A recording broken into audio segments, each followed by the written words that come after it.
ọwọ́ àjọ ẹ̀ṣọ́ aṣọ́bodè nípìnlẹ̀ Ògùn ti tẹ Ota Ibon 1,255 1245 tí àwọn onífàyàwọ́ kó sínú àpò ìrẹsì Ògùn. Kọ̀ǹtírólà Makinde tó ń darí ẹ̀ka àkọ́kọ́ Ògùn 1 Command ló sọ̀rọ̀ yìí fáwọn oníròyìn lọ́jọ́ 14 oṣù kẹjọ ọdún 2023. Makinde ní àwọn onífàyàwọ́ náà ni wọ́n lo ọkọ̀ àlòkù Toyota Camry 2 àti ọkọ̀ Mazda 626 mẹ́ta tí wọ́n sì kó ìrẹsì báàgì 203 203 sínú àwọn ọkọ̀ náà.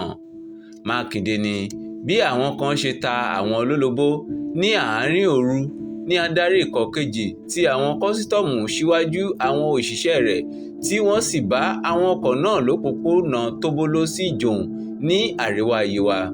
Gbàrà tí àwọn tí wọ́n wa mọ́tò náà rí ọkọ̀ àwọn kọ́sítọ́ọ̀mù ni wọ́n ti sá lọ. Nígbà tí àwọn kọ́sítọ́ọ̀mù ń tú ẹrù náà ni wọ́n bá rí Ota Ibon 1,245 tí wọ́n kó sínú báàgì ìrẹsì Ògùn nínú àwọn báàgì ìrẹsì tí wọ́n kó. Tí wọ́n bá ṣe díútì àwọn ìrẹsì àti Ota Ibon náà, ó máa jẹ́ mílíọ̀nù 17 ó lé 17,636,145 naira. Bámidélé jẹ́ kó di mímọ̀ pé àwọn ti tọ́jú àwọn Ota Ibon àti ìrẹsì náà dáadáa, bẹ́ẹ̀ ni ìwádìí ṣì ń lọ lọ́wọ́ lórí àwọn onífàyàwọ́ tí wọ́n sá lọ náà.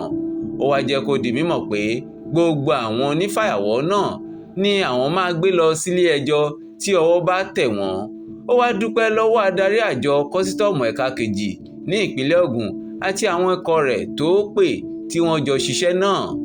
Ó rọ̀ wọ́n láti tẹ̀síwájú kí wọ́n lè rí gbogbo àwọn ọ̀bàyéjẹ́ onífàyàwọ́ náà mú. Abíọ́dún Olúwafẹ́mi ló ń jábọ̀ ìròyìn láti iléeṣẹ́ Fagis TV Online.